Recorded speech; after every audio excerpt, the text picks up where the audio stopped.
Welcome to Story Starters for younger kids.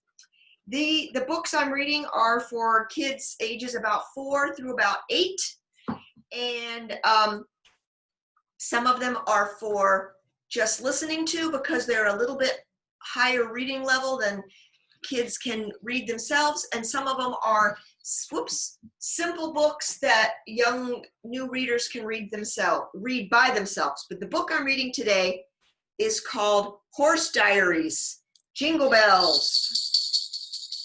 You like horses? There's a whole lot of these stories at the library. So Horse Diaries by Catherine Hapka. I'll just be reading the first couple of chapters to get you started, and I'll hope you'll take a look.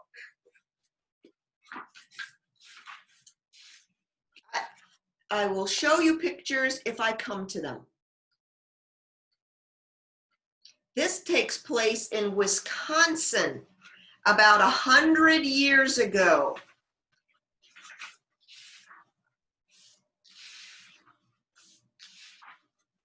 Wisconsin, a summer of 1915. My muscles strained against the harness as the hay wagon reached the spot where the ground sloped up on the way to the barn. The heavy summer air was filled with sounds. The wagon's wooden wheels creaked. A fly buzzed near my eyes. Cows mooed in the distance. The mare, harnessed next to me, breathed in and out. But I ignored all of that except my master's voice as he spoke behind me. "Good man, Jingle," he called out. "There's a good boy horse."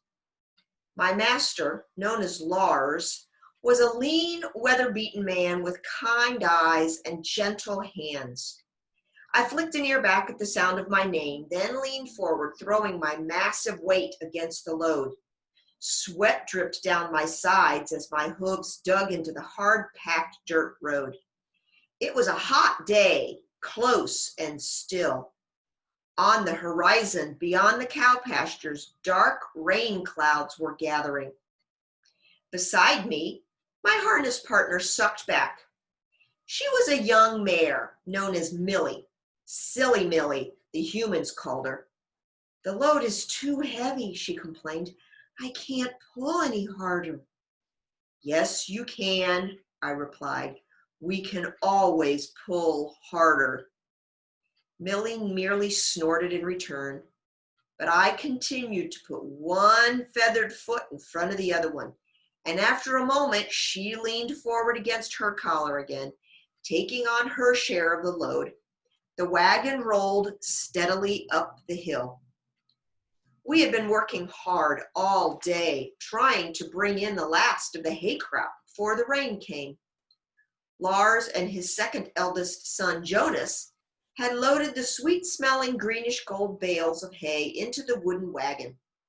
Millie and I had done our part, standing and waiting patiently between stops. It was easy for me to be patient, but it was much harder for Millie. She was only half a draft, and her light horse side sometimes made her flighty. Then again, perhaps she was merely young. Even I had sometimes been silly in my youth. And I was all draft, a pure Clydesdale. Stout of limb, strong of heart, and steady of temperament. "Come up, Millie," Jonas called, striding beside us. Steady on, Jingle." He was nearly as tall as his father, with the same pale hair and the strong shoulders. Finally, we reached the top of the hill. From there, it was easy pulling to the large wooden barn. The farm dogs raced to greet us, barking and wagging their tails. The family's half-grown black and white kitten tumbled along behind the dogs. Millie snorted as a dog dashed beneath her feet, but I ignored it. Dogs were odd creatures, preferring to run when they could walk, and bark when they could be silent. But I was used to them and found little that they did surprising to me anymore. 2 more of our master's children were rushing toward us, slower than the dogs, but just as lively. One was Anders, the third son. but my gaze was trained on the other child, a bright-eyed girl named Carrie. While I was fond of Lars and the rest of his family, his youngest daughter was special to me, and I was special to her. Sometimes Carrie said that was because she'd given me my name, Jingle Bells. At other times, she claimed it was because we were the same age, 11 years old. I didn't know about any of that, but I knew that I especially liked the sight and sound and smell of Carrie over all the others. I loved to feel her soft, gentle hands rubbing my nose or picking the knots out of my thick black mane. Careful, Mittens. Anders scooped up the kitten as it batted at the feathers on my foreleg. You'll get stepped on. Jingle would never, Carrie informed him. He's so careful.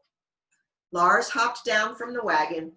Leave that cat alone. Let's get to work, he said, casting an anxious glance at the sky.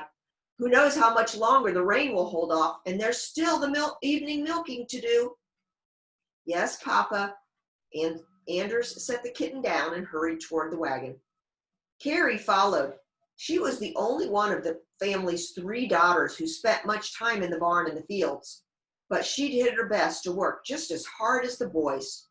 She was too small to lift a full bale of hay herself, but she could help Anders push them off the wagon so that Lars and Jonas would stack them. As the animals worked, Millie shifted her weight constantly from one foreleg to the other. When will they be finished? She complained. I'm so hungry. They'll finish when the work is done, I replied. I cocked one hind foot and waited, ignoring the mare's fidgeting. Finally, the hay was where it was supposed to be. Lars and Jonas drove the wagon out of the way and unhitched us. Carrie reached up toward my face as her father led me out of the traces, and I lowered my head and waited for her to grab the noseband of my bridle. She led me first to the water trough outside the barn, where I took a long drink. Anders brought Millie over too, and we stood there together, sucking in the cool water. There's a picture of the 2 horses having a drink from their big barrel. And the little girl, Carrie, who is holding on to the harness. A vibrant blue dragonfly buzzed past, and I lifted my head to watch it, water dripping from my muzzle. Then the colorful insect was gone, and I drank again. I'll give Jingle a good grooming, all right? Carrie said to her father. And I'll groom Millie, Anders offered. Thank you. The horses certainly earned their keep today. Lars removed his hat and swiped the sweat from his forehead with his arm. Come, Jonas, let's sweep out the wagon. Carrie tugged on my noseband again. I stepped away from the trough, following her into the barn and across to my stall. My steps were slow and deliberate, and I was careful to hold my head low, well below my withers. That was partly to avoid pulling Carrie off the floor as she gripped my noseband. She weighed little more than a kitten, or so it seemed to me, and partly so that I wouldn't step on her heels, or on the hens pecking for stray bits of grain on the floor, or on the kitten or the dogs, who as usual seemed to be everywhere at once, and they accompanied us inside. My stall felt shaded and cool compared to the heat outdoors. It was good to stand still and let the day's work seep out of my tired muscles. I lowered my head again so Carrie could pull the collar off my neck, though she had to stand on a milking stool to peel the rest of the harness from my back and hindquarters. She staggered under the weight of the huge mound of leather and brass as she carried it out of the stall. I'll be right back, Jingle, she called over her shoulder. She returned shortly with a grooming kit and climbed onto the milking stool again so she could reach my broad back with her stiff bristled brush. She scrubbed the itchy sweat marks left by the collar and the straps. Ooh, it felt so good. My eyes drooped half shut and my lower lip flopped with pleasure. Poor Jingle, you're extra sweaty today.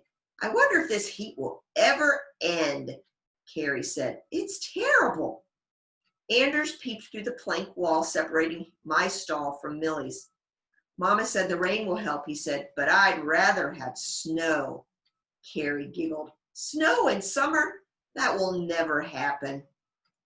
Not here, maybe, Anders grinned, his blue eyes dancing. But maybe in Norway. Maybe in Norway it could happen. More and more of our stories make it sound like it snowed there all year long when they were our age.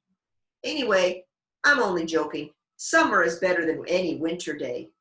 No way, Carrie said. I like winter better. You're crazy, Anders retorted. Summer is the best. We go berry picking and catch fireflies, cool off in the swimming pool. And Papa never gets to sit down because he's so busy with the plowing and the haying and the calving and all the rest. Carrie shot back. The poor horses work just as hard, and we all spend our days sweating and miserably hot.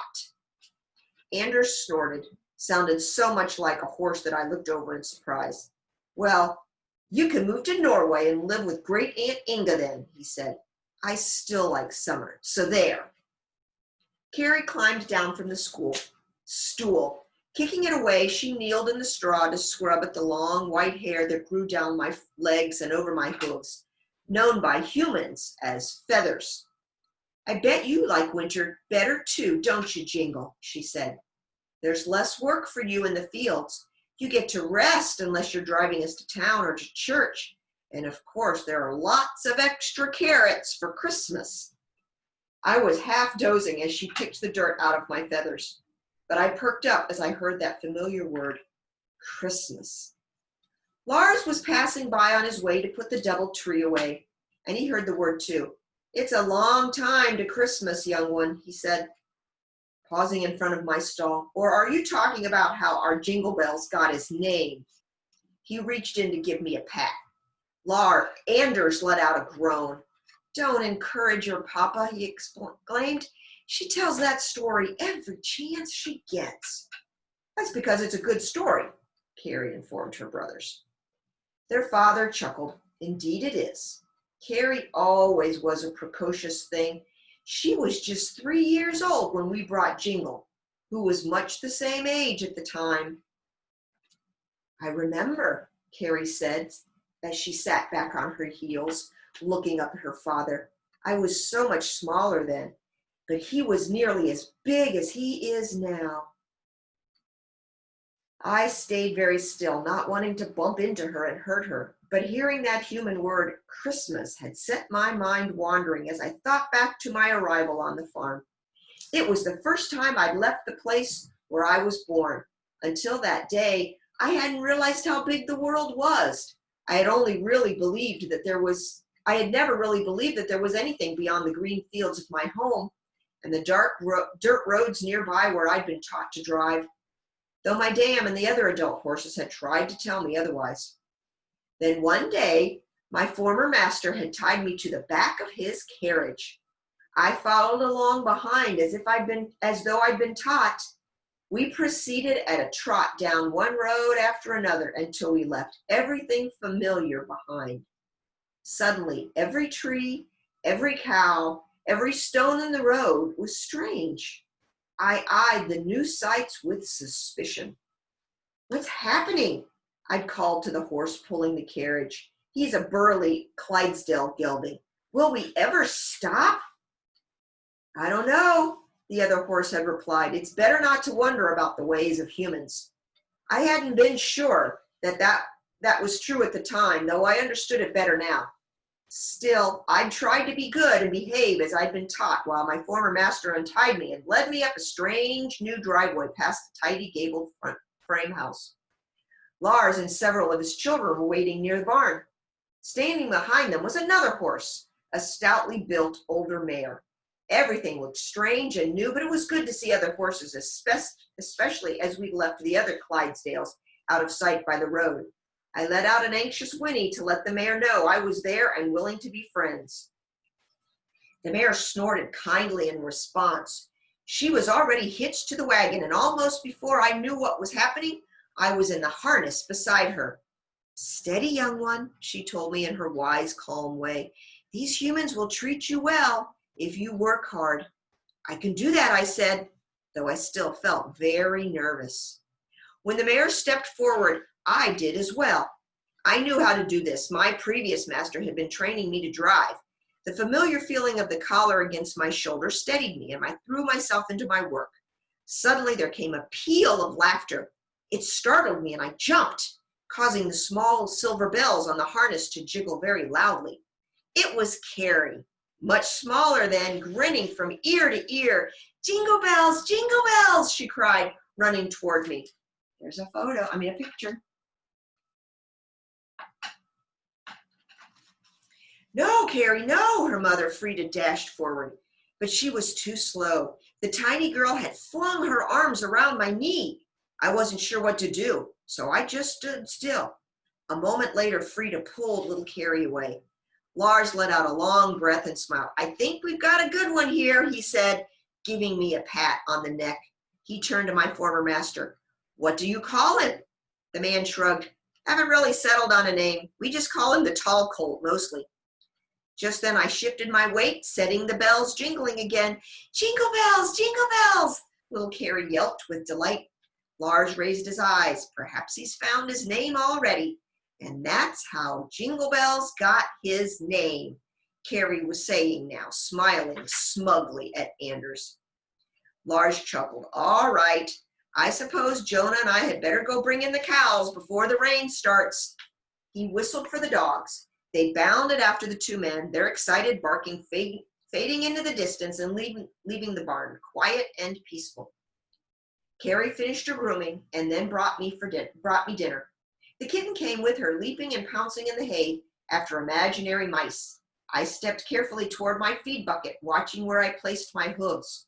Carrie leaned against my shoulder and hummed a pretty tune as I dipped my nose into the bucket. In the next stall, I could hear Millie slurping her grain. Suddenly, there was an excited cry from the barn door. It was Hannah, one of Carrie's older sisters. A letter, she cried, rushing in. A letter has arrived from Martin. And that is the end of the first chapter. It was a pretty long one, wasn't it? But the next chapter, called The Letter. I hope that you will go to the library and check out the book Jingle Bells so that you can hear what happens. It's a nice story to read, and it ends up talking about things that happen at Christmas time. Thank you so much for coming, and I look forward to seeing you next time. Have a good time playing with those Lincoln logs. Bye, friends.